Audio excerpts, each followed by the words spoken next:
tears be turned into dancing. For the Lord, our light and our love, has turned the night into day. We are sons of the morning, we are daughters of day. The one who has loved us has brightened our way. The Lord of all kindness has called us to be a light for all people, to set their hearts free. Let us build a city of God. May our tears be turned into dancing. For the Lord, our light and our love, has turned the night into day. Let us build a city of God. May our tears be turned into dancing. For the Lord, our light and our love, has turned the night into day. Good morning, St. Francis. You might notice that I'm over here in the community center because for the first time in a while, our celebration space is being used by someone else, which is wonderful because it means we're beginning to open up again, but it also gives us a chance to be able to revisit this space. And so you'll see some of the other backgrounds here in this room as we go through the day. So welcome to the community center and welcome to St. Francis.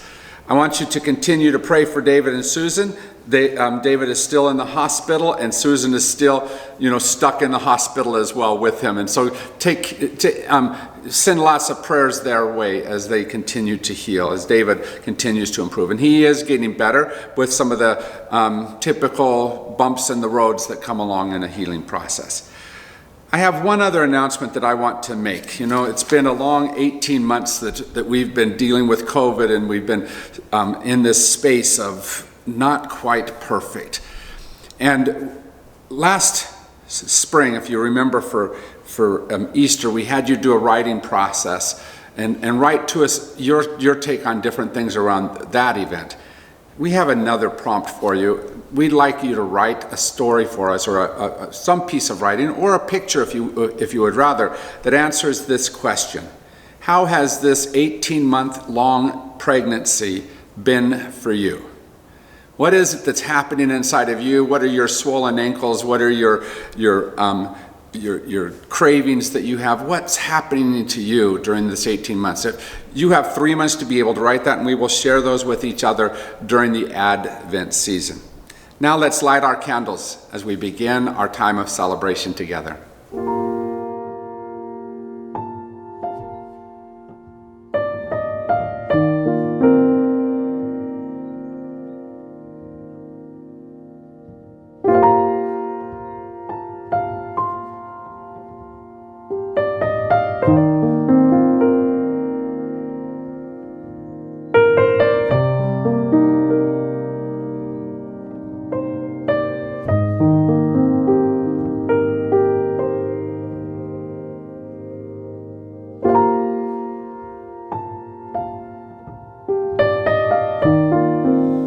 Good morning, St. Francis. We're going to do a round today with you. We're going to sing 3 different verses, and then we're going to go into a round. The first time we sing it, there is an 8-bar intro, and after we've sung all 3 verses and taught those to you, there's another 8-bar intro, so I will let you know.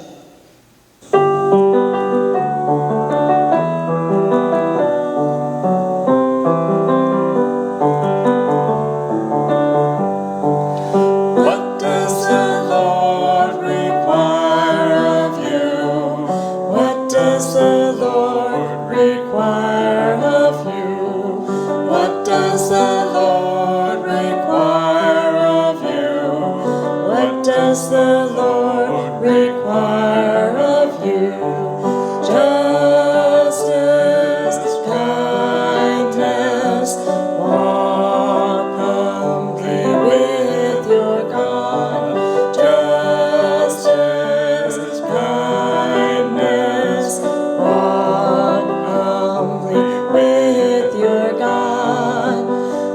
seek justice and love kindness and walk humbly with your God. To seek justice and love kindness and walk humbly with your God. Okay, here everybody goes, you take your part and you stick with it. Here we go. What does the Lord require of you? What does the Lord require of you? What does the Lord require of you? What does the Lord require of you? What does the Lord require of you? What does the Lord require of you? What does the Lord require of you? What does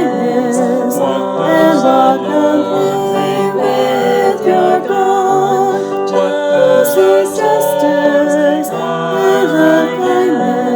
What does the Lord require of your God?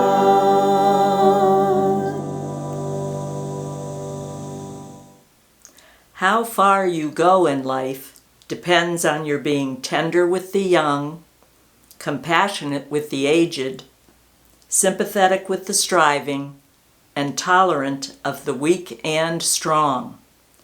Because someday in your life, you will have been all of these.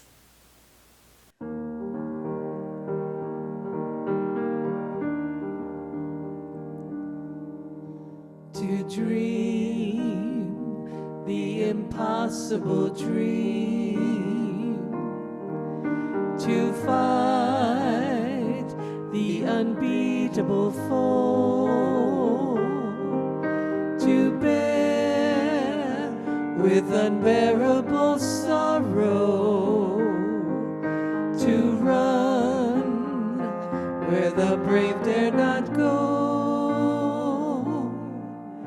to right the unrightable wrong, to love pure and chaste from afar, to try when your arms are too weary, to reach the unreachable star. This is my quest, to follow that star, no matter how hopeless, no matter how far, to fight for the right without question or pause, to be willing to march into hell for a heavenly cause. And I know if I'll only be true to this glorious quest, that my heart will lie peaceful and calm when I'm laid to my rest, and the world will be better for this, that one man scorned and covered with scars still strove with his last ounce of courage to reach the unreachable star.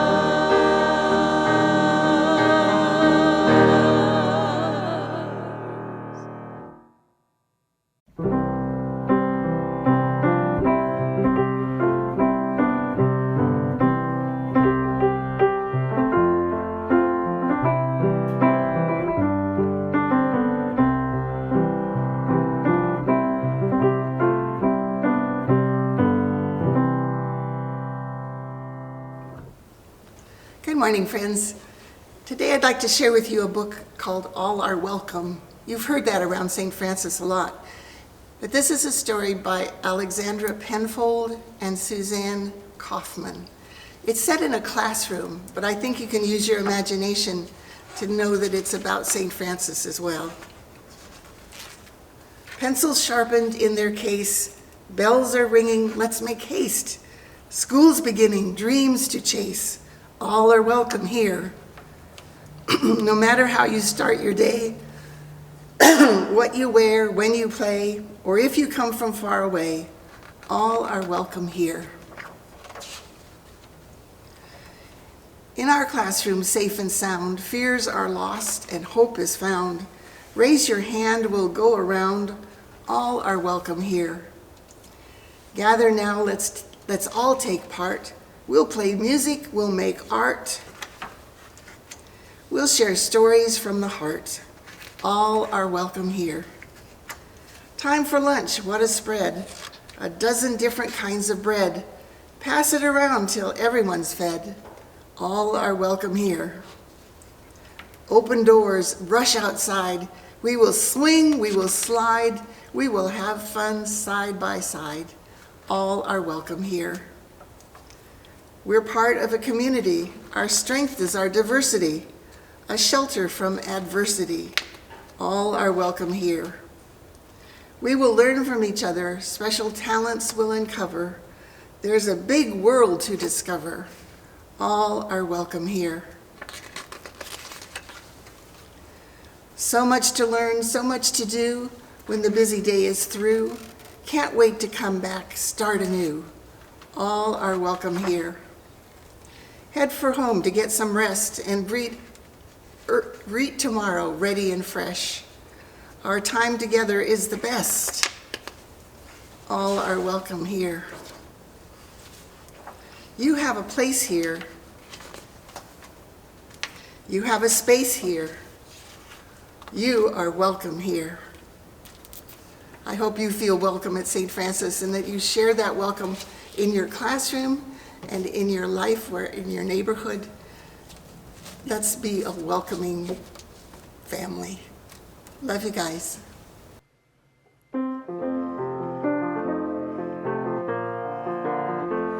I see the light of God in you, the shining light of love comes through, and I am blessed to be with you, O heavenly child of God.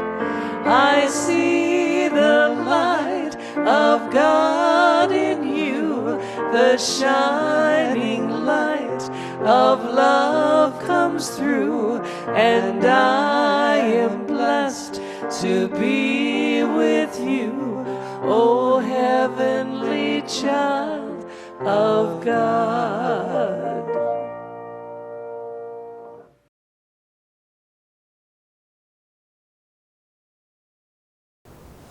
Good morning.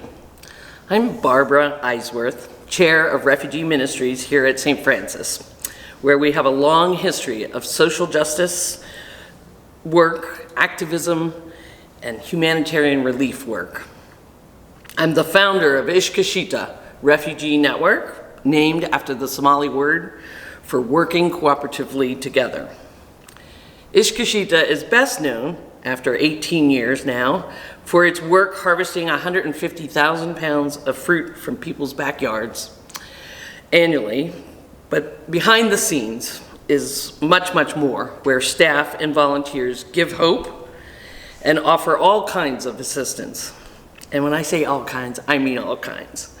Community integration is at our core for new citizens to be. However, Ishkashita does not exist without the helping hands of refugees, asylum seekers, and dedicated volunteers. I'm going to introduce briefly some guests, special guests, that are on a challenging journey as asylum seekers and at different points in their path to a permanent home where they have fled life-threatening conditions and are pursuing a safe life free of persecution. You can also, so these folks come from different countries: Burundi, Cameroon, Congo, Rwanda, and Uganda. You can invite them for coffee or for dinner or for lunch. Just contact me. Kay Bauman and Art Aldag and others have gone the extra mile to offer their spare bedrooms to asylum seekers, all who have to wait for work authorizations, critical immigration court dates, and even appeals. Unlike the IN project, these folks have left their families behind. Their need to seek refuge so critical, and now are residents of Tucson. One has received his asylum. One is waiting for work authorization. One is waiting for his appeal after being inexplicably denied. One just recently had their large GPS unit removed from their ankle after 9 months. Can you imagine? One is waiting the results from the urgent immigration court appearance he had in California. All from different countries. We want to keep these people in our prayers for their courage, perseverance, resiliency, and dedication to the community through Ishkashita. Their names: Aimee, Coney, Deo Gracias, Richard, and Tyra. I'm going to leave you with a few action items for you from diverse volunteer activities, such as harvesting or graphic design or office volunteering, to offering a room at your home, welcoming refugees at the airport, or sharing a meal. But prayers are perfectly welcome as well. An action item now, I ask that you consider sending postcards to Homeland Security asking for temporary protective status for those that have escaped Cameroon, escaped their persecution during this current civil war that is about 4 years old. This will protect them from deportation while their asylum cases are heard here. Lastly, I want to pray and celebrate what to me was a near miracle yesterday. Our Afghan friend, Bostan Ali Gumali, who has been with Ishkashita for nearly 5 years, got news yesterday that after being separated from his wife and children for 10 years, we got the news that they were outside of the Kabul airport with all the documents necessary to leave the country, transported to another country for processing. Can you imagine? I didn't think this could be true, but with several immigration lawyers and help here in Tucson from the Senator Mark Culley's office, this was made a miracle come true. So I end with giving lovingly now, give hope, give to help refugees, and this congregation that gives so much. Thank you.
Hi, everybody.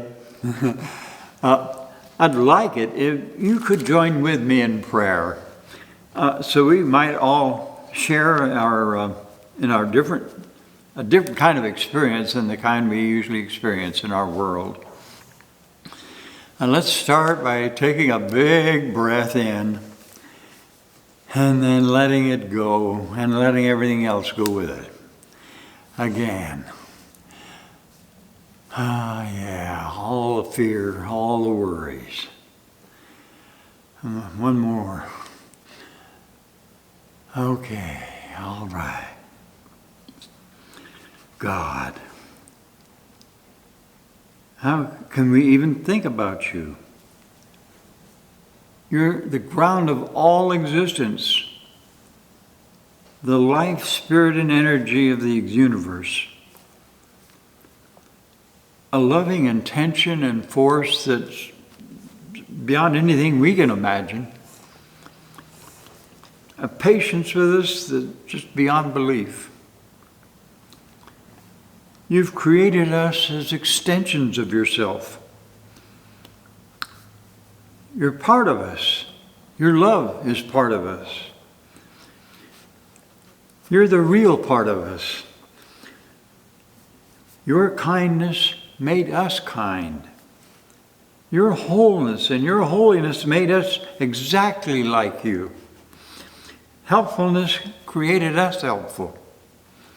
Perfection created us perfect. There couldn't be anything that we could ever need. But boy, do we feel needy. We don't feel at all like we're living as a loving thoughts. We don't feel anything like what you've created as our real self. So much of the time, I'm thinking that if only someone else acted or spoke differently, or if some outside event or circumstance changed, then I'd be happy and at peace. So it's never up to me to have to change. It's other people or things. They're responsible for my happiness or for my anger or fear, not me. But Jesus and Buddha showed us lives completely free of being upset by anyone or anything. They showed us that we can live above the battleground. But if it seems that I keep finding stuff that I can't like with almost anybody, even those closest to me, my little or big grievances always seem to split me off from them and make me separate. I stand by my judgments on them and by my stories of being unfairly treated. Yeah, I guess that's the danger sign. I still tempted to think that I'm a victim. Help me, Spirit, higher self, help me notice where my thoughts are going, but without guilting myself. Maybe I could learn to say, oh yeah, there I go again. What else is new? Maybe someday I'll be so tired of seeing myself doing that I'll ditch it. Spirit, help me find another way of looking. Instead of finding all the faults that I can and magnifying them, I could look past their behavior and focus on the gifts that they are. In Jesus' story about the prodigal son, he pictures you as seeing us as completely innocent. No guilt. Not even the son who was guilty of the most unimaginable and unforgivable insult possible in that culture. You don't seem to know anything about guilt. You only see foolish mistakes and insane decisions based on insane beliefs. Well, we live in a world where we have to find out who's to blame. We need to see punishment in order to feel closure. And if I'm not blaming someone else, then I find out I'm blaming myself. But if you really created us as part of yourself, then everybody else is always a part of me. The way I see others really reflects the way I secretly see myself, maybe unconsciously. Being kind to others is really being kind to myself. Not judging others lets me off the hook of self-judgment. Spirit, Jesus, higher self, it helps me to feel that I'm not alone in this, that there's something or someone that's sharing my journey and correcting my mistakes if I notice them. But I have to quit fighting them and just let them be with you to correct. And when I see others acting in fear or anger in the news or in my world, I'm beginning to get it. That they can't act in love right now, but they're sure calling for love the same way I do. We all want to be heard. We all want to matter to others. The refugees, even the terrorists who feel that they've been victimized and they've never been heard. We're all doing it. Whether it's overseas or homegrown. And they just echo my own impulses. Help us all to wake up to the way home to you and to what we really are. Heal us so that we can be that healing presence in this world that you call us to be. Thank you for making us so much more than we think we are. And so let it be. Amen. Well, the sun is slowly sinking down, but the moon is surely rising. So this old world must still be spinning round, and I still love you. So close your eyes, you can close your eyes, it's alright. I don't know no love songs, and I can't sing the blues anymore, but I can sing this song. You can sing this song when I'm gone.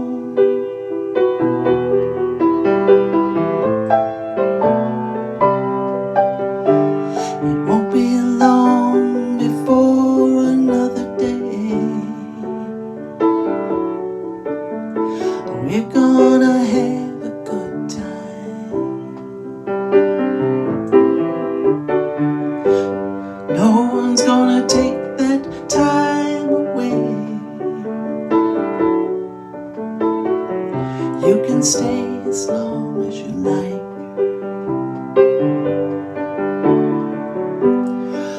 So close your eyes, you can close your eyes, it's alright. I don't know no love songs, and I can't sing the blues anymore, but I can sing this song, and you can sing this song when I'm gone.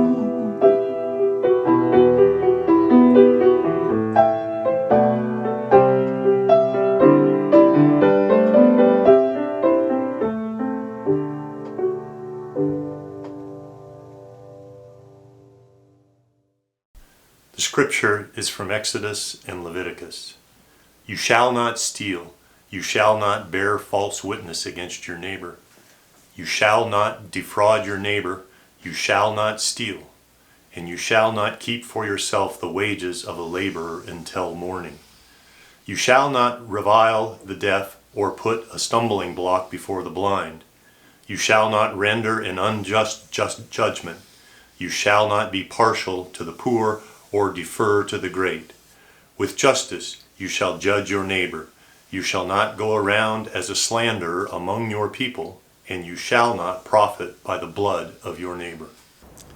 I sometimes think that in the translational process, the centuries of decisions about which words should be left in and which words should be taken out of Scripture, that sometimes essential passages are removed.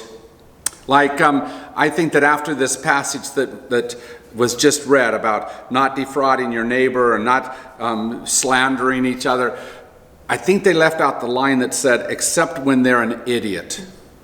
Because, you know, we deal with lots of idiots, and it's so easy to be able to defraud that. Be able to tell just a little bit of a lie and get your way a little more. I remember when I was in 8th grade, there was this kid who was always asking for lunch money.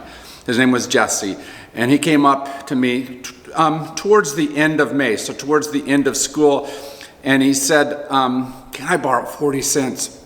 I said, sure, but you got to pay it back to me before the end of the year, which of course he didn't. So in 9th grade, when he came back and asked for money again, I said, well, you didn't pay me back, so with interest, you must owe me about $5. He paid me back $5, but he didn't ask for money any longer from me. I wasn't quite honest. It was I misused him. Maybe because he was misusing me, but it's so easy to take advantage, to defraud someone else. And I wish that was the only time that I've done something along that way, or maybe that's the only one that I'll admit to you.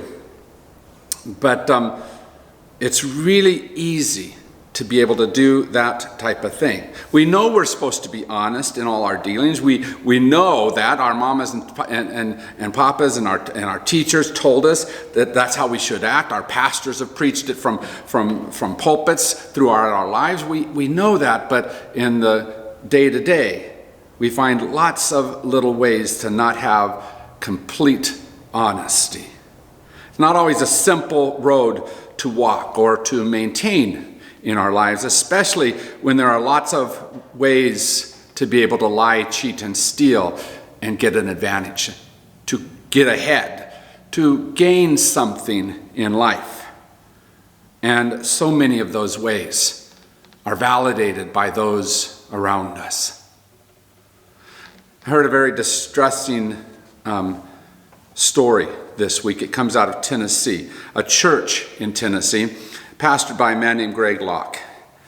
And he decided the lie that he would listen to is that masks are a horrible thing, and that we are a place of faith, not of fear. So he began escorting anybody who needed a mask, who wanted a mask, who said, this is for my health and for yours. He escorted them out of the church service. I'm digging my heels in, he said. I'm not changing my mind. We call them safety precautions, but these are gags, he said. Do you hear the lie? Do you hear how he hears what he wants to hear? I tell that story, though, so that you don't make the same mistake in return, because someone went there because he was lying and spray painted, graffitied inside that church on the podium that he used, and it said, your lies cost lives, which is an absolute truth, but the action is a falsehood. It's so easy to respond saying, I have reason to be able to, I can do something back. What do we do in the midst of this misinformation? Look at this meme. It shows the 4 horsemen of the apocalypse from the book of Revelation, and up comes a 5th horseman. And one of the original 4 said, and you are? He says, I'm the horseman of misinformation, of lies, of those things we tell each other that can be just as damaging as those other horsemen, death and pestilence. We choose on a regular basis to believe and to perpetuate lies, often because it is much easier than being honest and forthright, at least in the short term. I think this meme says what we wish we could say very often. George Armstrong Custer, after the Battle of Little Bighorn, said, I won at Little Bighorn. Well, that would be convenient for him, but it doesn't make him any less dead. And it doesn't save his troops who also died there. That type of lie always leaves us dead, less than the alive that we could be. Or we could choose the business model, which says, well, it's just smart capitalism. All is fair in love and war. And we cheat, and we steal, and we call it good business. We leave the paying of taxes to those who are too dumb to get out of it. And we tell ourselves all those carefully constructive perspectives that tell a lie so well, so beautifully, that we no longer recognize it as a falsehood, while at the same time stealing money, power, time, respect, and so many other things, resources that are sorely needed by someone else. But none of these types of stories originate from the divine side of life, no matter how often we tell ourselves that they do. For God always tells a different story, and it's not a simpler story, which may be the reason why we don't listen to it, because it challenges our souls. It is one that takes in the height and the depth and the breadth of life. It tells of humanity in all its diversity, instead of the simple dualisms that we use to define each other. Dualisms like my side, your side, good, evil, right, wrong. Those are easier stories, so we find them hard to let go of. And yet the essence of the spiritual life is to do just that. The Naked Pastor made a wonderful cartoon today, and it's you can see in the image that there's the man behind the desk that says, "Deconstruction of your beliefs service center," and saying to the woman in front, saying, "Are you sure you want to do this? You may feel numb, angry, depressed. You will lose friends, and your family will think you're lost. But in the long run, if you hang in there, you will find peace." Ready? If we truly want to get to the space of peace, we have to go through that deconstruction of those simple ideas and go into that harder view of life, that more complex, difficult way of seeing things. We have to look at others and respect who they are, even when that sometimes seems to conflict with ourselves. And because of that, we can be so resistant to that deconstruction. In 1864, in the southeast corner of Colorado, there was an event called the Sand Creek Massacre, where 300 to 800 natives were killed. You know why they were killed? Because the lieutenant governor of Colorado at the time, the governor of Colorado at the time, his name was John Evans, passed a law that said all hostile Indians should be pursued and they should be destroyed. That was in 1864. This week, the current governor, Jared Polis, rescinded that order. Why did it take more than 140, almost 150 years to rescind that order? It's because it's so much easier just to hold on to what we know. Why are we so resistant to change?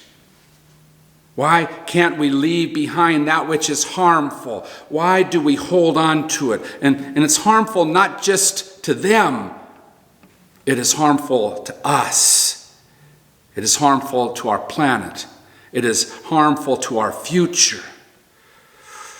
Perhaps it's because we continue to invoke those four horsemen: conquest, which some people call pestilence, war, famine, death. We invoke those because it gives us something. We often find it easy to go conquering, to get our way, to beat someone else, conquer them.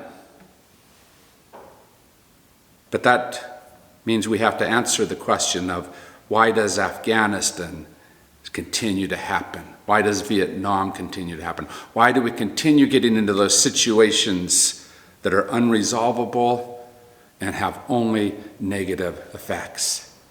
Why do we continue to lie?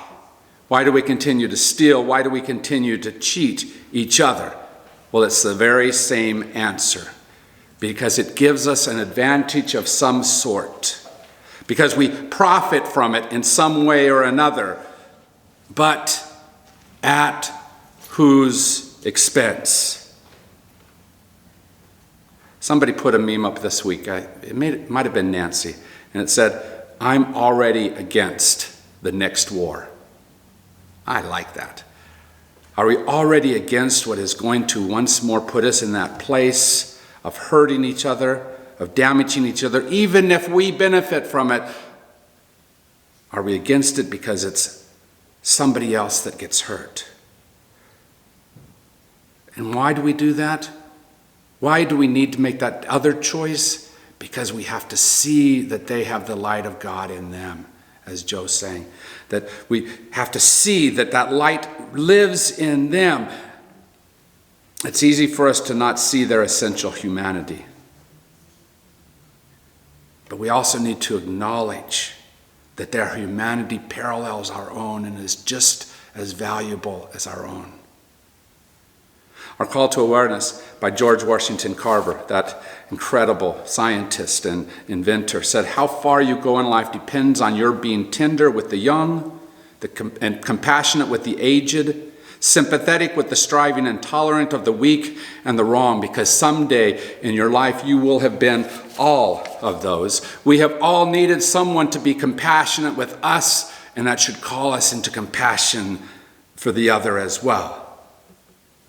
That's what the passage from Exodus means about not stealing, about not bearing false witness. And it's stated even better in Leviticus 19, that other 10 commandments, to not defraud our neighbor, to not keep for yourself the wages of a laborer until morning, to not be a stumbling block before the blind, to not render an unjust judgment, to not go around as a slanderer, to not profit from the blood of someone else.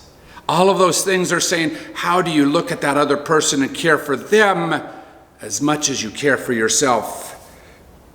Why do we continue to care for ourselves more? We have to choose to begin hearing and telling a new story. This meme says it well. Until the lion learns to write, every story will glorify the hunter. How do we begin telling the lion's story, believing the lion's story? How do we choose to do that? It won't be simple. It means that we will have to extend the arms of our heart way beyond the normal, and sometimes that will mean we will hurt. John Green, in his book, The Anthropocene Reviewed, said, "I'm finding out as I'm aging that I'm in love with the world. It has taken me all my life up to now to fall in love with the world, but I've started to feel it the last couple of years. To fall in the world isn't to ignore or overlook suffering, both human and otherwise. For me anyway, to fall in love with the world is to look up at the night sky and feel your mind swim before the beauty and the distance of the stars. It is to hold your children while they cry, to watch as the sycamore trees leaf out in June. When my breastbone starts to hurt and my throat tightens and tears well in my eyes, I want to look away from feeling. I want to deflect with irony or anything else that will keep me from feeling directly. We all know how loving ends. But I want to fall in love with the world anyway, to let it crack me open. I want to feel what there is to feel while I am here. See, that's a vision of being completely honest, of stepping completely into relationship, even when it is a challenge, even when we don't know how to do that. We have to choose to build community for each other. The book that Judy read for children's time was a marvelous example of that, wasn't it? As those children came into a school and created a community where they were safe. And I put a couple of memes in here. Look at this first one. And you can notice that I crossed out a word. Instead of it beginning with "in our classroom," I crossed out classroom and placed church, because I think the words are equally applicable. In our church, safe and sound, fears are lost and hope is found. Raise your hand, we'll go around. All are welcome here. We're a part of a community. Our strength is our diversity, a shelter from adversity. All are welcome here. And then I love this last picture of all the kids together and all their diversity and all the different things which will sometimes step on each other's toes, sometimes hurt each other's feelings, but that are choosing a classroom together. And don't we need that type of community just as much as they do? All are welcome here, we often sing. All are welcome here. Barbara at the offering time talked about Iskashida and about welcoming refugees. And I love the work that she does and that they do as they try to help those folks fleeing from whatever in the past was difficult and challenging, and not telling them to forget their whole past because they bring marvelous things from that past, but telling them that there's a larger story as well, and that in this place they will hear part of that larger story, helping them to hear what else can be true. This Olympics that we just went through gave me 3 wonderful new heroes. Here they are. And all of them are from refugee heritage. Tamara Mincha-Stock, who won the gold medal in wrestling, comes from a Ghanaian family. And I love what she decided to do with her $37,000 she receives for winning the gold medal. She's buying a food truck for her mom to be able to empower that mom. And then Suni Lee, who comes from the same place, the same area of the world where my boys grew up, in the Minneapolis area. She comes from Laotian heritage, from Hmong heritage. Her father and mother immigrated here as refugees. Athing Mu, her parents came in that same thing that brought lost boys to Arizona, and you know many of those lost boys and girls. And she couldn't deny her South Sudan heritage if she tried, because she looks so much like that. But that body worked wonderfully well for her as she won gold medals in 2 different events and thrilled our hearts in doing so. Those communities around them, surrounded them. For Athing Mu, it was the city of Trenton, New Jersey, who took this foreigner, this family from somewhere else, and said, no, you have a place here. This is your home as well. And she made her home proud, not just Trenton, but the United States of America. And those communities spoke new stories into their lives, and so should we. We need those stories. Those stories are ones that all of us could hear. The Pretty Reckless. You know, I've talked about them before. That's the group where the lead singer was Cindy Lou Who back when. They sing a song where they talk about her, how she says, I want to be saved from the sound the world is spitting out, but only love can save me now. It is the choosing of love with each other, the forming of a community, the becoming Trenton or Minneapolis or Houston, Texas, that surrounds somebody, that allows them to hear a voice that makes them into something more. Who do you need to speak to that way? Who needs to hear from you the community that they can be? If you ever want a fun time, come to celebration team meeting on Tuesday mornings at 7 o'clock. We talk about all kinds of things and we share all these songs. And for this week, the choosing of songs was difficult because there's so many songs that we sing that are about love. Love can build a bridge. I need you to survive. Though I may speak with fire. Respect by Aretha Franklin. Draw the circle wide. Dazzling bouquet. All songs about drawing us into community. But my favorite was a song that was suggested called Let Me Be There. It's an old Olivia Newton-John song, was that which brought her to prominence. And when that song was spoken, I immediately went back to what I did, because it was in some ways my rebellion song, because, you know, I know that by any standard, it's not sexually explicit at all, but that's the way I heard it, because it said things like, you know, take me to that wonderland. And it's a love song between two people in relationship, but I think that it speaks beyond that. And even though I was pretty sure my mama wouldn't appreciate me listening to that song, I think what it says is worth listening to. It says, let me change whatever's wrong and make it right. Let me look at your life. Let me be part of your life that helps that which is standing in your way, that which is not love, that which is hard, that which is challenging. Let me be there in the midst of that for you. Who needs that from you? Who needs you to be with them, to love them into community? Who needs you to tell such wonderful truth that they discover that truth about themselves? I love this last meme. It says, before every person walks an angel announcing, behold the image of God. Behold the image of God. This week, look at each other and speak that to them. Look at the person who's watching this with you and look into their eyes and tell them that they are the image of God. Do that to the grocery store clerk that waits on you. Do that to every single person you come in contact with. And if we do that, maybe things will change the way they ought to.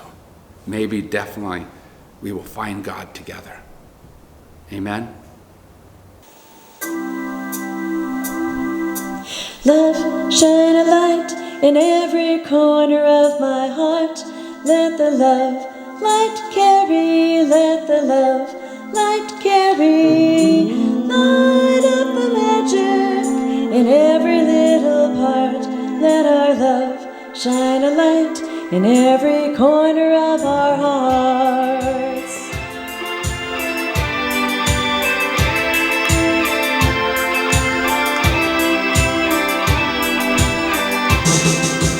Love, shine a light in every corner of my dreams. Let the love light carry, let the love light carry. Let the mighty river flowing from the streams, let our love shine a light in every corner of my dreams. And we're all gonna shine a light together.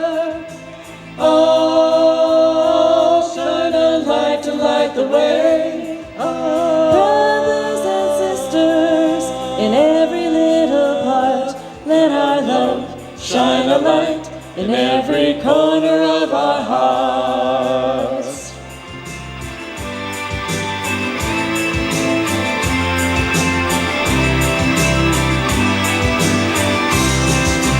Love, shine a light in every corner of the world.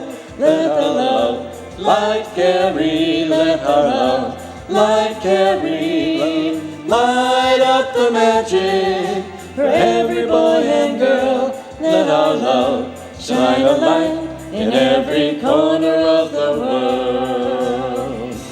And we're all gonna shine a light together.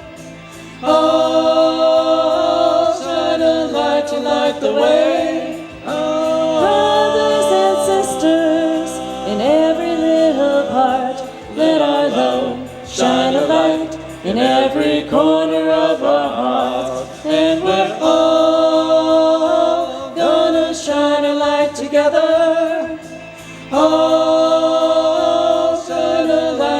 light the way. Brothers and sisters, in every little part, let our love shine a light in every corner of our hearts. Let our love shine a light in every corner of our hearts.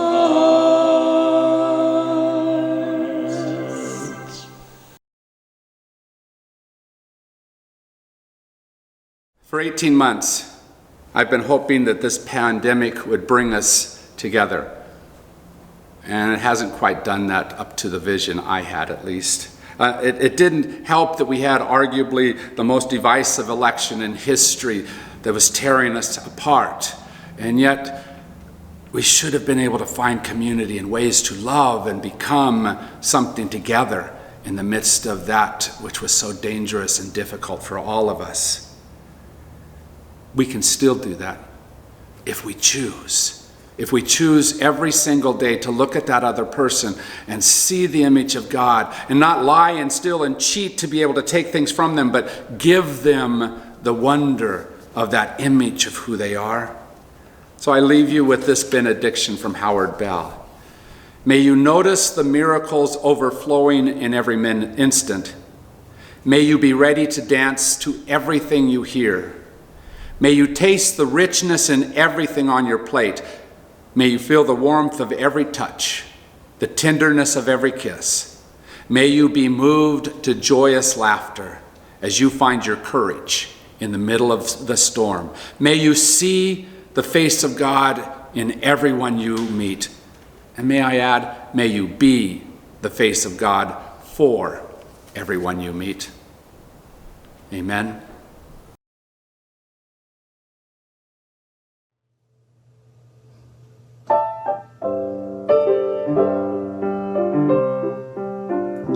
There's a circle deep within me, giving freedom to my soul.